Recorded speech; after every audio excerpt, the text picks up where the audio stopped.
Welcome to a new daily top Askreddit video. Today's topic. What's the fastest you've seen a crowd go from excited to horrified? An animal show at Busch Gardens. The camels started fucking. Camels don't fuck, they make love. They hump. Also at Busch Gardens years ago. Elephant took a gigantic, loud shit. I mean a monumental bra up. Goats ran over at warp speed and began feasting on it. The crowd was so appalled, it was wonderful. So much better than watching the goats form a pyramid. I'm giggling thinking about the poor, young girl MC attempting not to retch as the goat handlers tried to interrupt their shit party.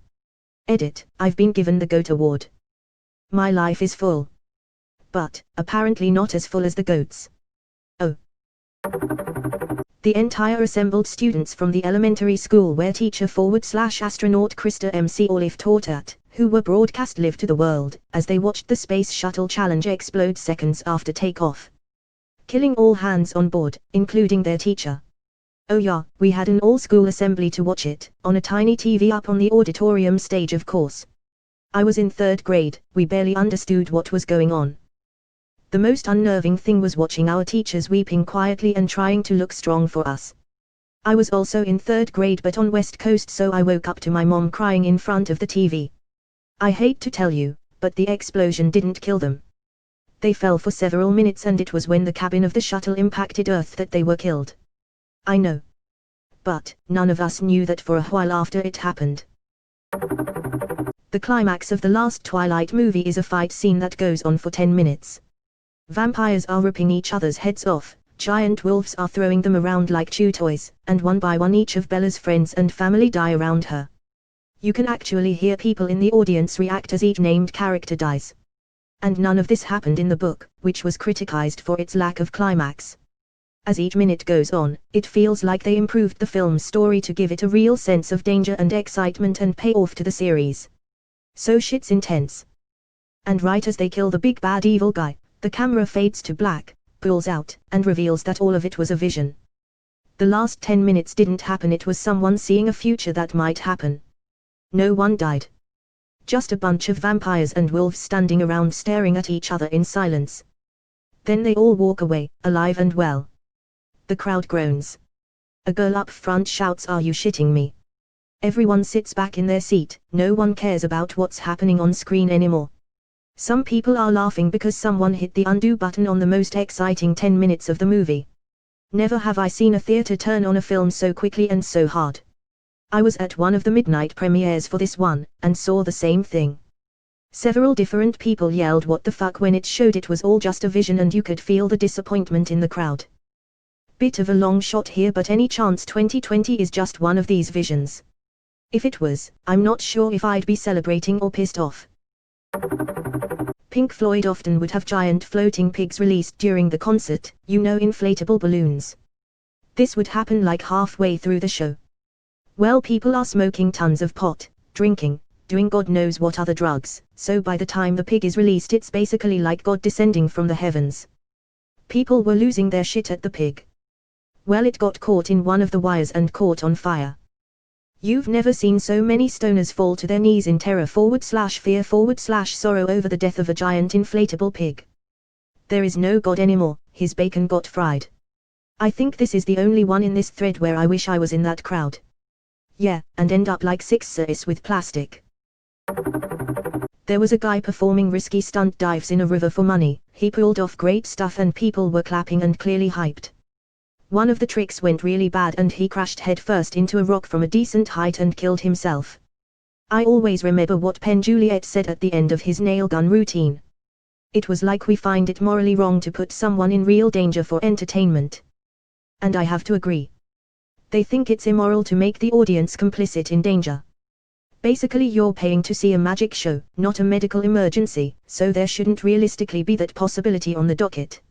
Shit just went from 0 to 100 real fucking quick. More like 100 to 0. A friend of mine decided it would be fun to try and see if he could smash a beer glass on his head. Up until then he was just being an enthusiastic drunk and had some positive attention. He then decided the beer glass thing was a good idea and promptly executed it. Head wounds bleed a lot in the first minute. Crowd went from "oh, you're cute" to "fuck, he's gonna die."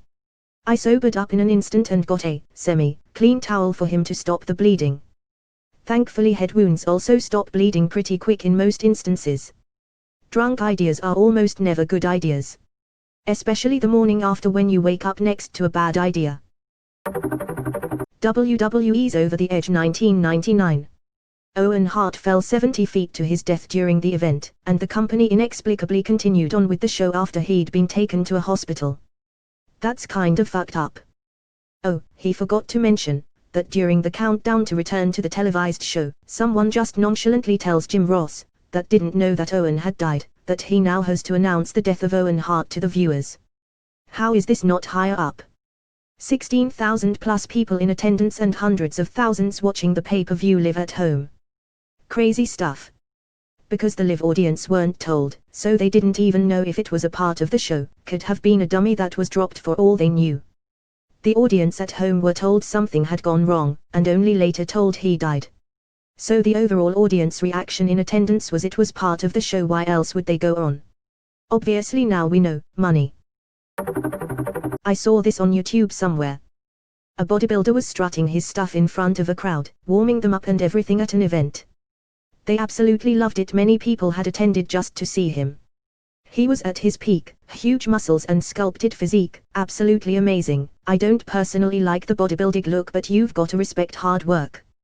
The crowd was cheering him and he got so pumped up, so full of energy and emotion that instead of just walking onto the stage he did an impromptu jump flip. He launched himself high into the air and did this impressive flip. The crowd went berserk. But he was a bodybuilder, not a gymnast. He landed on his neck and died instantly, crumpling on the spot. It is one of the most horrific, sudden and unexpected things I've ever seen. Maybe the worst part was not all of the crowd realized immediately. They kept smiling and cheering for their hero for another minute before it sank in that they had just witnessed him die right in front of them and they were clapping for a dead man. Edit, his name was Sifiso Lujalo the Beat, only 23 years old, from South Africa. He was a junior world champion in his weight category. For those who are asking, a few people in the comments have posted the link. It's here. I very much do not recommend watching, it's tragic and horrible. Obviously NSFW/NSFL for death. Holy shit, that's horrific. Horrific and terrible. Link please. Edit, geez, I guess I gotta watch it every time someone posts the link now. Oh well. Similar to how comedian/magician Tommy Cooper died. He was known for being the guy whose tricks went wrong and he'd just kind of muddle through it for a bit, but it always worked interior he end. One day he's doing a live stage show and he had a heart attack, collapsed and died instantly. The audience all just thought it was part of his act and started clapping and laughing until someone realized what had happened and closed the curtains. I've seen the video, it really does look like it's part of his act. If you were in the crowd just thinking it was part of the show, it honestly would have been hilarious. The way he collapsed, and the snoring that came from the heart attack. It's very evident from how fucking hard the audience is laughing. I remember one of the comments from the YouTube video was something like, imagine being him, having a heart attack in the middle of your show, audience laughing as hard as they are. Hopefully his final thoughts were, I'm absolutely killing this crowd. 7 to 8 years ago during a concert there was an earthquake, not too huge, but enough for some speakers to fall and to scare the shit out of those attending. At a music festival, Bluesfest, in my city, Ottawa, we had a stage collapse in a windstorm a few years back. Edit, it was actually 9 years ago. The band playing at the time was Cheap Trick, and they sued the festival and the stage company. Edited, some details. An American comedian in the Republic of Ireland saying how happy he was to be in the United Kingdom. Similarly, a Canadian band hollering "We love England" at the beginning of their set in Glasgow. Yikes. Monday Night Football, November the 18th, 1985. Washington Redskins vs. the New York Giants. I was pretty young at the time, so being allowed to stay up late on a weekday was a rare occasion. During one of the plays, Joe Theismann was sacked by Lawrence Taylor and Harry Carson of the Giants. The entire stadium went silent as Theismann would end up suffering a compound fracture of the tibia and fibula. What I remember most vividly is that the broadcast kept replaying it over and over again and seeing shin snap at a 90 degrees angle. It made me physically nauseous and had to walk out of the room. If I recall correctly, following the injury, broadcasting policies were changed so that constant replays like this would not be shown in the future. Edit, surprised to see how memorable this was for others as well. As a budding Redskins fan at the time, I gained a huge amount of respect for Lawrence Taylor that day. I understand that injuries are a part of all sports. It's a level of risk that many are willing to take. It was the need to keep replaying it over and over again from every imaginable angle that made the impression. Thank you all for sharing your similar experiences. Seeing Alex Smith's leg injury live was just as bad. I literally screamed in horror when that happened.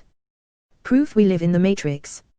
Joe Theismer broke his right tibia and fibula on November 18, 1985 in a game in Washington that ended 23-21. The only three-time Defensive Player of the Year Lawrence Taylor was involved in the injury, which occurred around the 40-yard line. Theismer's Pro Bowl left tackle, Joe Jacoby, wasn't on the field due to injury. Alex Smith broke his right tibia and fibula on November 18, 2018 in a game in Washington that ended 23-21. The only other three-time Defensive Player of the Year J.J. Watt was involved in the injury, which occurred around the 40-yard line. Smith's Pro Bowl left tackle, Trent Williams, wasn't on the field due to injury.